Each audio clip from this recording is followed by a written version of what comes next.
increases of 20% or more. Our hospitalizations have nearly doubled what they were a week ago.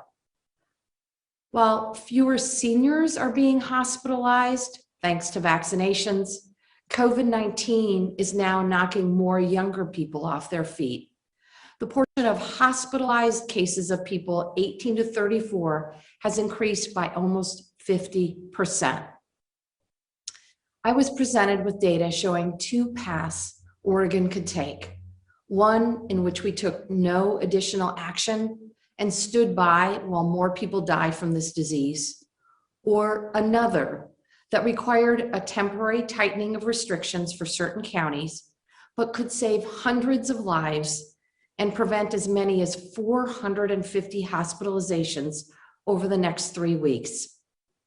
As your governor, I chose to save lives.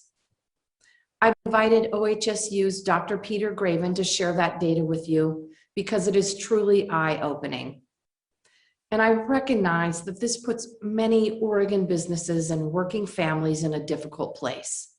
So I've worked with the legislature to secure $20 million in urgent relief for Oregon businesses impacted by extreme risk. We can get this aid quickly in the hands of our businesses, and I encourage all impacted businesses to apply for assistance. Economic relief is something I can do as your governor to help Oregonians impacted by this fourth surge. What I can't do is bring back someone's life lost to this virus. That's why, as hard as this is, we must act immediately. There is some good news. The same scientific modeling that predicted increased deaths and hospitalizations if we didn't enter extreme risk also shows that over the course of the next 2 to 3 weeks, based on current vaccination rates, we can get ahead of these variants. Following that trajectory, we should be able to lift restrictions statewide and return to a sense of normalcy by the end of June. Every time Oregonians have acted to protect ourselves and each other, we have stopped this virus in its tracks. We are asking for your help again today. We know vaccinations are the best way to protect yourself and your loved ones. Vaccinations are the key to moving us out of extreme risk and on a path to fully reopening our economy. We can reopen our economy and move forward to post-pandemic life in June, but it's going to take each and every one of us to do our part to get there. Certainly every day we're making progress. More than half of adult Oregonians received at least one dose. We're averaging close to 35,000 vaccine doses administered per day. So if you haven't been vaccinated, please do so now. There are many available appointments statewide right now. And if you still have questions or concerns about the vaccines, please ask your healthcare provider. You can also call 211 or go to covidvaccine.oregon.gov for great resources. If you've already been vaccinated, thank you. Now, please help your friend, neighbor, relative, or colleague make an appointment. I also recognize that access to a vaccine isn't the same for every Oregonian. We're doubling down on our efforts to reach every Oregonian with a vaccine and information, especially those who have a harder time accessing mass vaccination sites or online appointment portals. We are not out of the woods just yet. There are better days ahead. Let's keep our eyes on that horizon and let's move Oregon forward together. And with that, I'm going to turn it over to Dr. Peter Graven. Thank you, Governor Brown, for having me here today. Good morning, everyone. My name is Peter Graven, and I serve as the lead data scientist in OHSU's Business Intelligence Unit, which means I use data and study trends to forecast health and operational outcomes. Compared to other states, the efforts made by Oregonians during this past year has been very effective at limiting the impacts of COVID-19 in Oregon. We can be very proud of that. The data certainly bears us out. I know this because for more than a year, I've dedicated much of my time, frankly, both on and off the clock, analyzing COVID-19 trends in Oregon and across the US to help Oregon and other state hospitals anticipate the direction of the pandemic and the impact of COVID hospitalizations on our state. Working together with our state's epidemiologists and data scientists, our forecasts and weekly data analysis have provided the foundation for Oregon's ongoing policies aimed at keeping the state safe and to stop the spread of the virus. By making data-driven decisions grounded in science, Oregon has been a top performer in its case counts and managing surges during the pandemic. Unfortunately, in recent weeks, Oregon is being recognized for a different reason, having the nation's fastest growing rate of new COVID-19 cases, which leads to why I'm here today. While this is a scary sounding data point, it's important to know that we turned the virus back in the fall by reducing our activities. And because of it, we had one of the lowest case counts in the country.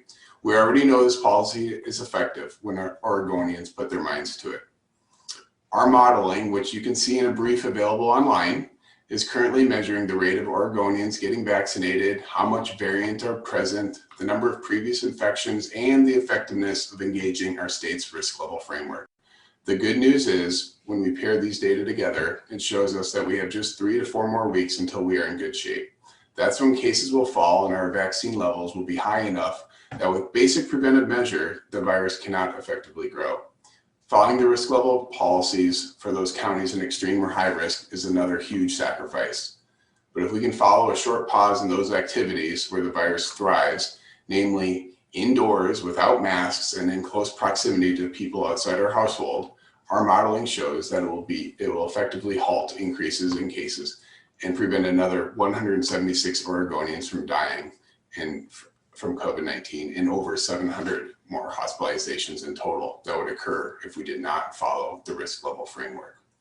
As Governor Brown has stated, there is a known and data-informed end date to this pause. These restrictions will be in place for a maximum of 3 weeks, but it will make all the difference in ensuring we protect as many Oregon lives as possible as we work to get back to a safer state where the virus can no longer prevent us from enjoying many activities. Of course, with over half of Oregonians still susceptible to the virus, it's vitally important that everyone get vaccinated to protect themselves and others.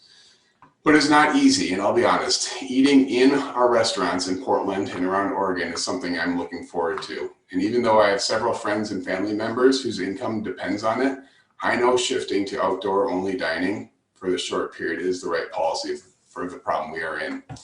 We can do it. Thank you.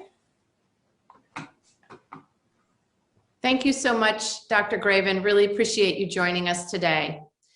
Next up is Mariana Robbins. She's a 15-year-old impacted by COVID.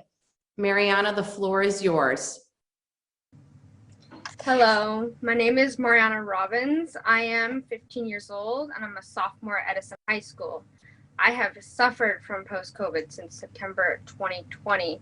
And for me, having COVID was one of the worst and scariest experiences for me because I was severely affected in many ways. My ability to learn was impacted, my memory loss, dizziness, daily migraines, and the worst pain I ever felt all over my body.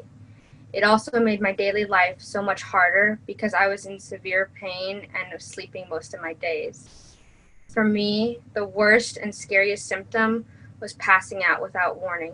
This caused me to be scared to even walk around my house. But during this time, my doctors tried to figure out what was wrong with me. Even though I'm slowly getting better and getting back to a normal high school life, post-COVID is still affecting me. It has made it harder to learn and remember things that I used to know pre-COVID.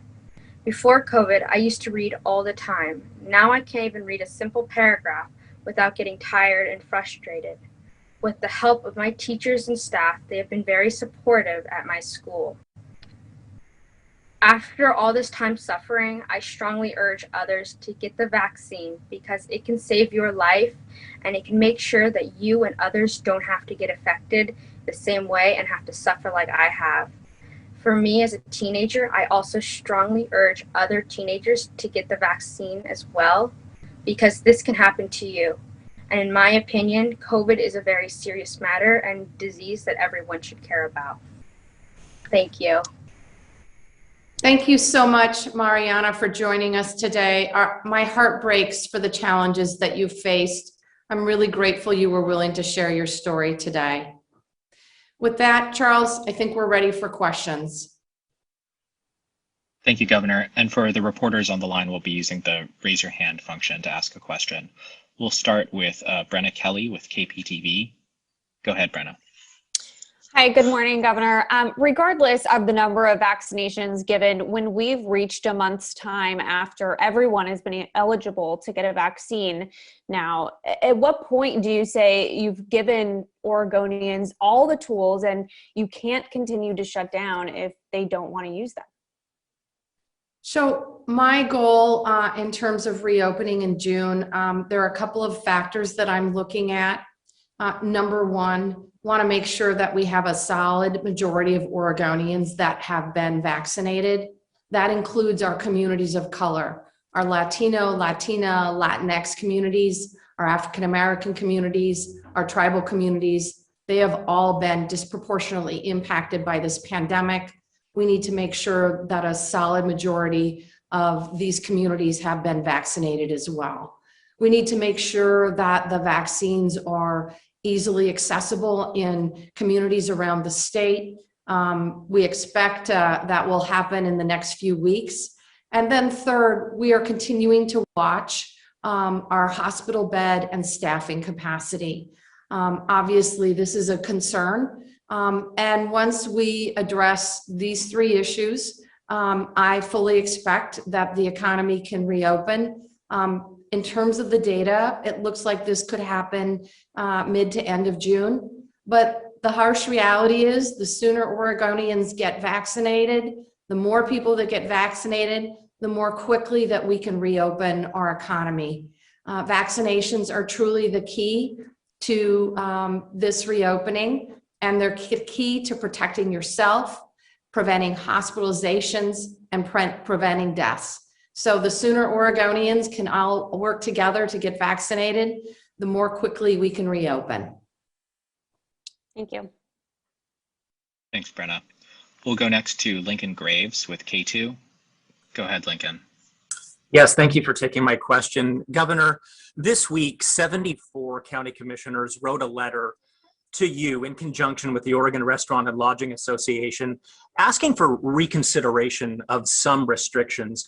Given all we know, given the fact that we do have vaccinations out there and more coming, why can't decisions about what to do in terms of restrictions be turned over to county governments?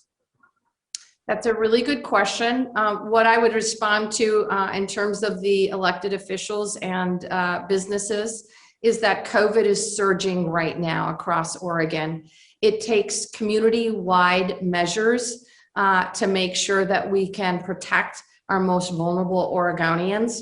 I certainly am extremely concerned about the impacts to our businesses. And that's why I've worked with the Oregon legislature to get a $20 million funding package that will go out to these 15 counties. In terms of why a statewide approach, it's about hospitalizations and healthcare capacity. And I'll let one of our experts, Dr. Dean Seidlinger, talk about that. Thank you, Governor Brown, and thank you for that question. I think what we're seeing now is similar to what we saw in the fall. We are seeing an increase in cases across the state, traced to multiple different sources, from social gatherings, attendance at bars and restaurants, workplace outbreaks, and about half of our cases that aren't able to be traced to any known source because COVID is so widespread. We're also seeing an increase in hospitalizations like we saw in the fall, a curve that became very steep and pushed us close to not having the specialized care and intensive care units that every Oregonian deserves, whether they have COVID or a heart attack or a motor vehicle crash. The people with COVID in the hospital peaked at 584 Oregonians in hospital beds in the fall. We are quickly seeing our number of people with COVID increase across Oregon, with 339 Oregonians in the hospital this morning with COVID, and increases of over 30% in the last week. Without taking action, that curve, that number of Oregonians who are sick and at risk for dying would continue to increase. So these measures are designed to help limit the transmission from individuals as we get more vaccines into arms. While they are available for everyone, we don't have a vaccine right now for everyone who would want it, but we're getting more vaccines every week, and appointments and locations for vaccines are much easier to find. So by getting those vaccines into arms, by limiting our higher risk gatherings, and by wearing our mask and keeping our distance for the next few weeks, we should be in a place where COVID is much more under control, and that we won't continue to see the loss of life and people suffering in the hospital that we do right now. Governor, I had one follow-up question then about that 20 million in aid you mentioned. We've heard from business owners saying they worry that this won't be enough, either for all businesses as a whole or that some businesses would fall through the cracks. What's your response? My goal is to get these resources out the door as quickly as possible. We are working with the counties. The dollars, $20 million, will be distributed to the counties, and they will make the decisions about how they go to our businesses. I know that our businesses across the state, these small businesses, are truly the heart and soul of Oregon's economy. I'm absolutely committed to getting them the economic relief that they need. Thank you. Thank you. Thanks, Lincoln. We'll go next to Lisa Balick with COIN. Go ahead, Lisa. Good morning. First question for Dr. Seidlinger. In the metro area, it's still difficult for a lot of people to find an appointment. At what point are many primary care providers here going to be able to offer vaccine and office clinics? In other words, what's the time frame as you look ahead as to when that will be happening? Thank you, Lisa. I will start with a response and turn it over to my colleague, Dr. Harganani, to fill in some details. I know the process of rolling out the vaccine has been frustrating to many individuals, as we don't have all the vaccines that we would have liked from the start.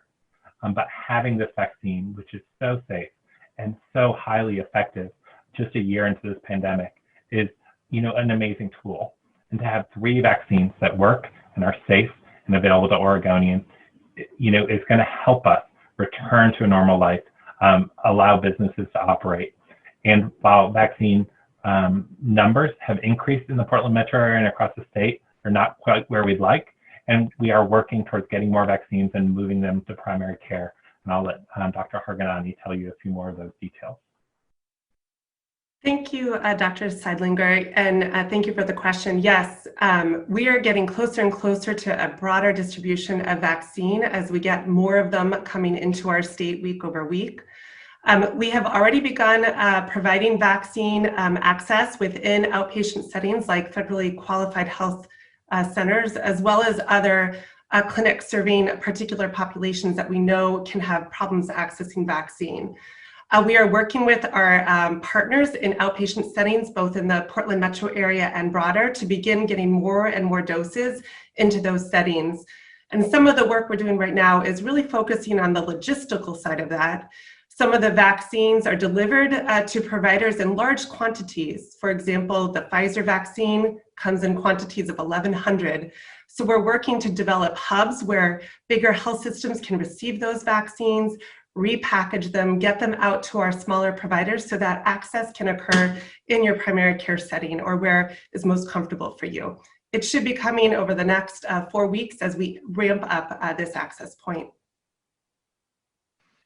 Is there any plan, though, to move doses from especially the Salem fairgrounds where there's just appointments to be had nonstop, yet people are not willing or able to get down there, to move a lot of those doses back up here?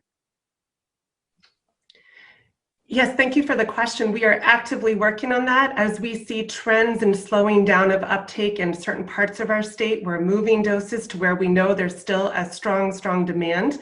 And again, in every part of our state, working with providers in the outpatient setting to start moving towards a broader distribution from a more mass vaccination centered approach to more outpatient setting. So all of those trends are happening as we speak.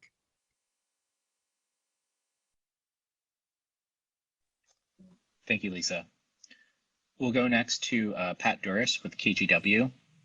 Go ahead, Pat. Thank you. My first question is for Dr. Gravin with the Business Intelligence Unit.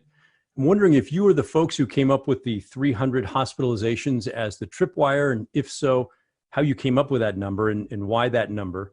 And then second, you mentioned that moving counties into extreme risk will basically save 176 lives. How did you come up with that number? And then I have a follow-up for the governor, please. Yeah, well, I can say, I did not come up with a number for 300. However, if you look at the history of the census, this is almost exactly the same point in the curve before where we announced the social pause and the freeze. So it's in a very equivalent point in the acceleration. So I think you'll see that probably made sense. My guess is, we knew that cases were going to shift to younger people, so we may have higher case counts and therefore less hospitalizations. So it made sense to ensure that we really were seeing that the census was increasing because that's kind of the constraint on the system there. So that question can go back to the governor, but I'll answer your other question first, which is how do we come up with the 176 deaths number? And I think this is important. The path that we've been following, and you'll see this in a brief if you go and click through. We've had a fear and fatigue wave that's been happening over time, and that's been pretty predictable. In fact, it predicted this spring surge pretty easily. And when you follow that, there's also this fear cycle that takes place, and that's been basically when we've gone and acted the risk level framework.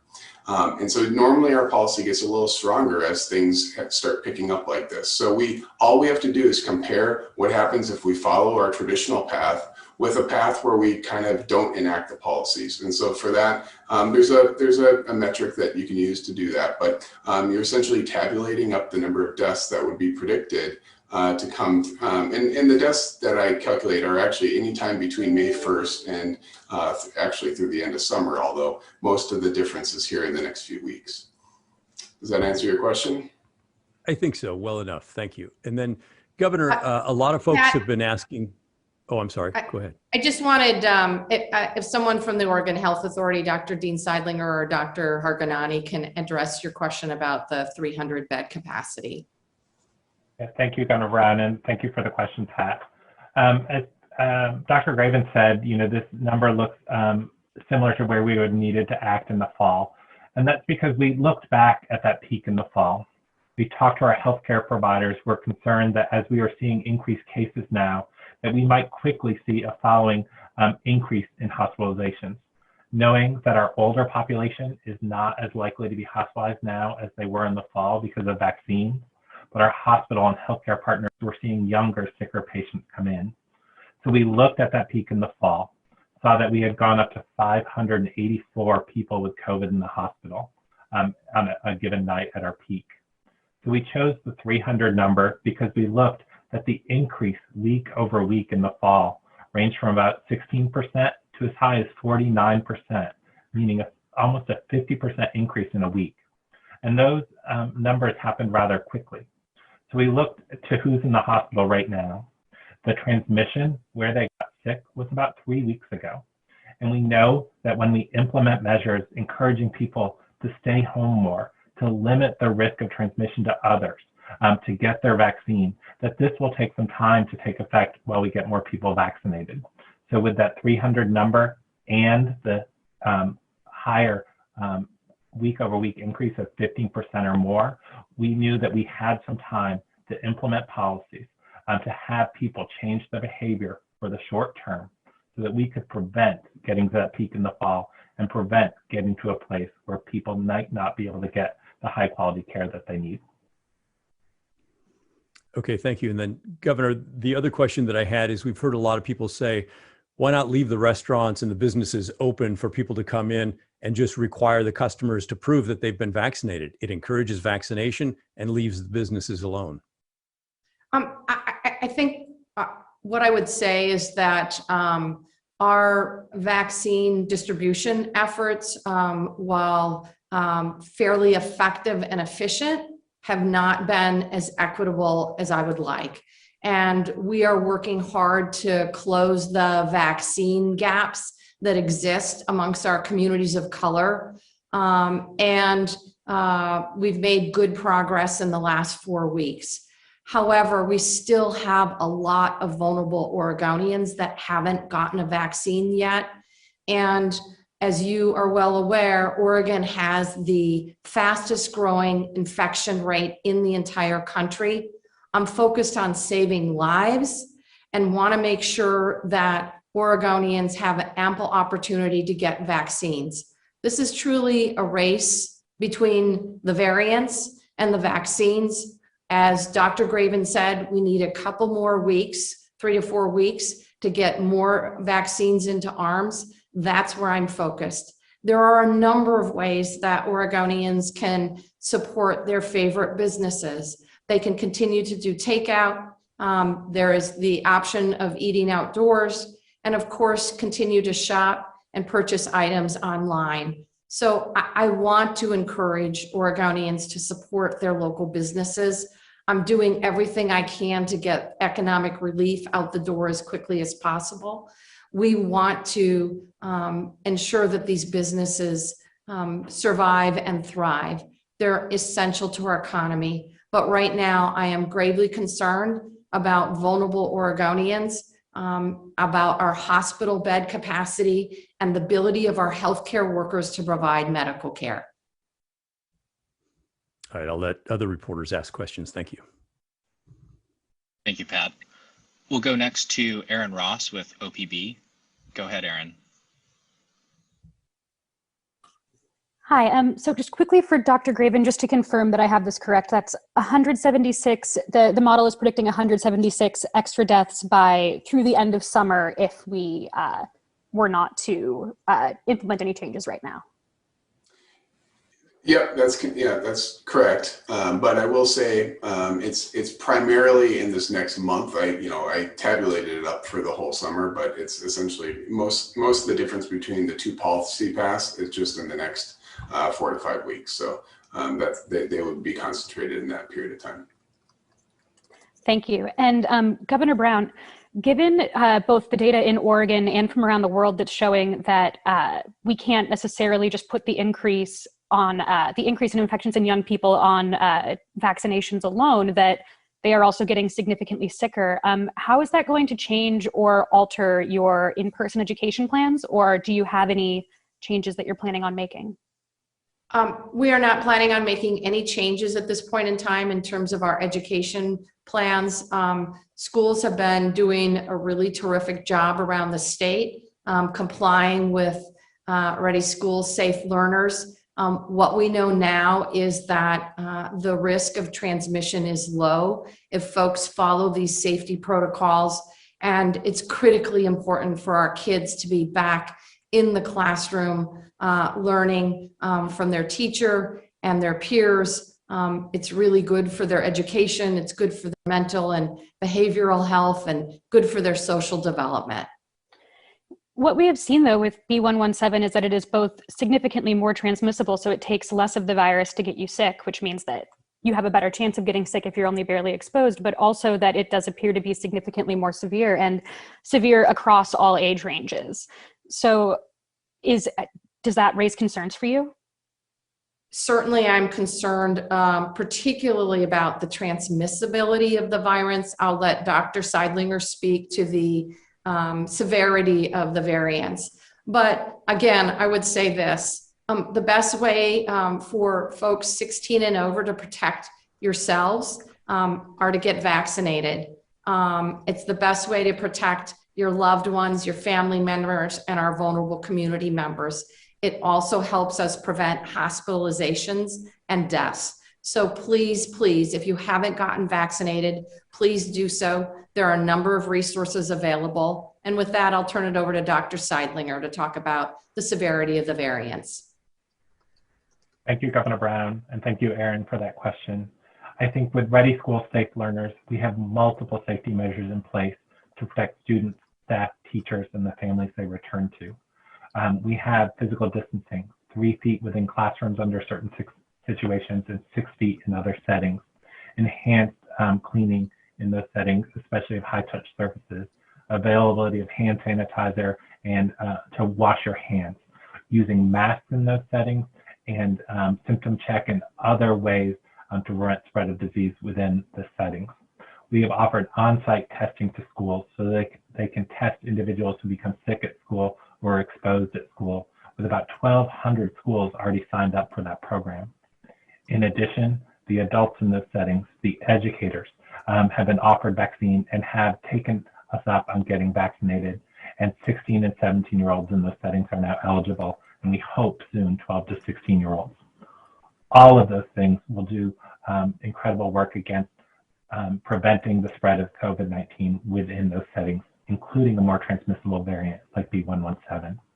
And while we have seen more cases associated with schools since more schools have opened up and COVID rates have gone up, we still see very limited evidence of transmission within schools in those controlled settings with multiple safety measures in place. I ask teachers and staff in those settings, parents and kids in those settings to think about the activities they take part in outside of there, social activities and extracurricular activities, and do them in the safest way possible, because we typically see spread happening in the community that's brought to the school, not spread happening within the school and brought out into the community. So those same safety measures protect against B117 and other variants, and getting a vaccine protects against all those variants as well. For students and staff in those settings, they should be getting vaccine when they're eligible. Thank you, Dean. Thanks, Aaron. We'll go next to Gary Warner with EO Media. Go ahead, Gary. Hi, Governor. I wanted to find out how you're going to deal with the people who are belligerent against vaccination. We had an incident yesterday out in Bend where there was a high school vaccination event and anti-vaxxers showed up and were heckling the kids, calling them Nazis, calling the people who were giving the shots Nazis. There are going to be more of these events coming up pretty soon. Can these people be stopped somehow as obstructing a public health emergency? What are you going to do on those who are unfortunately out there who want to not just be hesitant about themselves getting it, but don't want anybody else to get it? Gary, I've spent my entire public service career working to engage Oregonians in the public process. I'm not going to change that stance now just because I might disagree with the message of the messenger. I think what I would say to them, what I would say to all Oregonians is that while I'm governor, and I hope in the future, we're going to continue to rely on science and data in making public health decisions. And I would encourage Oregonians, if they have concerns or questions, to reach out to their healthcare provider to get the information. I'm pleased to hear that there are such broad spread efforts working to get our high schoolers vaccinated. I think they understand, their parents understand that this is how we protect kids from this virus. This is how we protect adults, family members. And then Gary, lastly, I would just ask that those of you in the media continue to share the story of young people like Mariana. Her story is extremely scary. And I think parents, students across the state need to hear it. But we're going to continue to make policy, health policy based on science and data. Based on the emergency declaration, is there anything more you can do against people who are obstructing vaccination centers? We will certainly look at what tools that we have.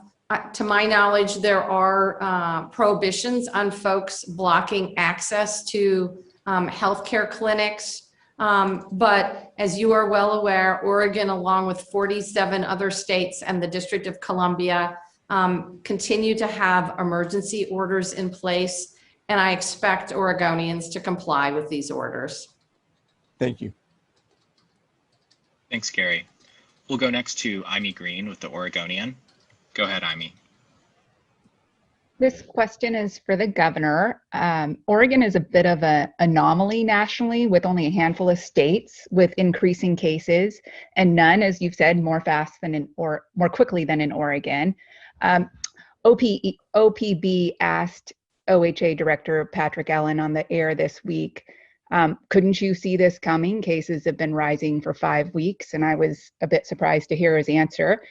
He said essentially because of COVID fatigue and public resistance to more restrictions, it was necessary to let hospitalizations rise to a certain point before enacting actual restrictions in order to get public buy-in. My question for you, Governor, is do you agree with that? Can you speak to why you waited so long to enact these restrictions when cases have tripled in the past 5 weeks? I mean, I've been talking to Oregonians every single week, expressing concerns about the growing numbers of cases and been very, very clear.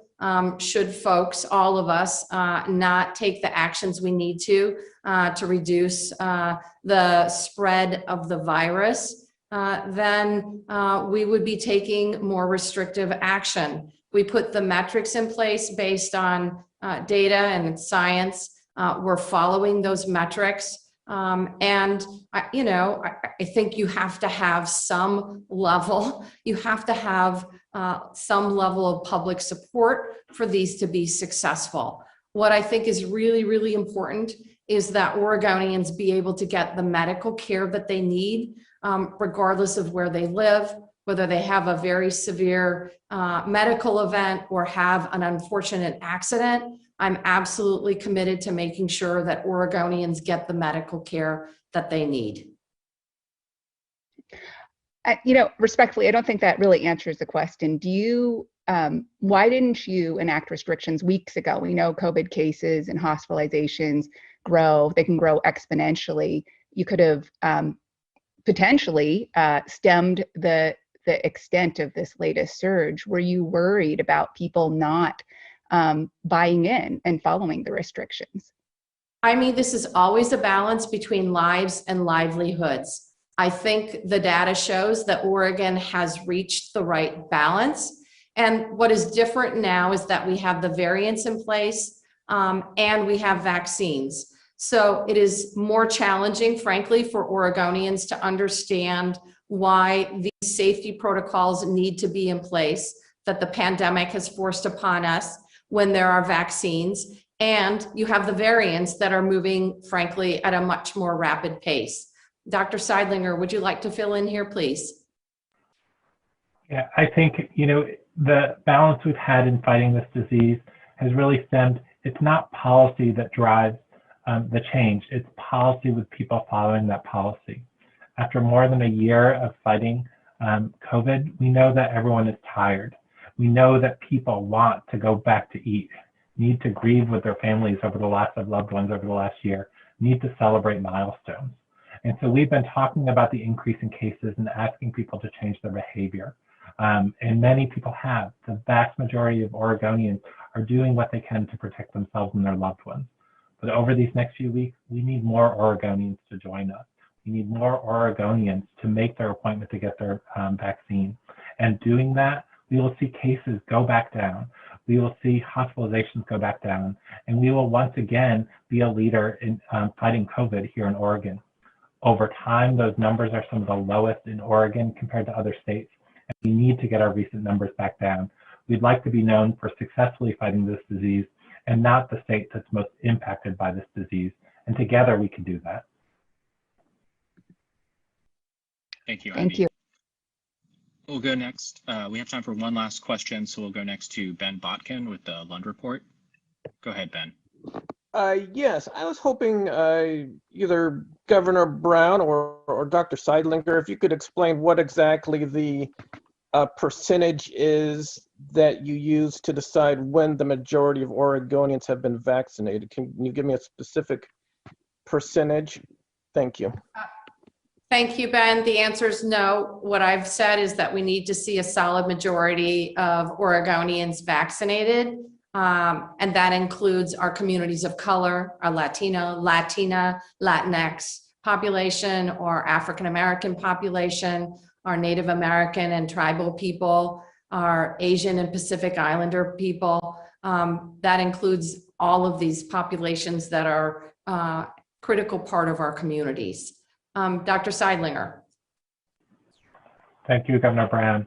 I think the answer to that question is, as Governor Brown said is no, we can't tell you a certain number. With this being a new disease, we make some projections that 70 to 85% of people would need to be vaccinated. But every person who gets vaccinated and every percentage we increase the percentage of Oregonians who are vaccinated helps us drive down cases as we get towards vaccinating as many people in Oregon as we can.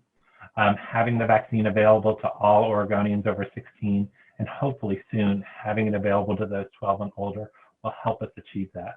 But we need everyone to come together. As Governor Brown stated earlier, if you've gotten your vaccine, help your neighbors and help your friends get the vaccine. If you have questions about the vaccine, go online to some trusted sources, the Centers for Disease Control and Prevention, Oregon Health Authority, a trusted community partner, or call your healthcare provider to talk about the vaccine. Because these vaccines are safe and effective, the more people who get vaccinated, percentage by percentage, person by person, gets us closer to winning the fight against COVID, going back to enjoying the activities we enjoyed before COVID came, and having COVID be a distant memory.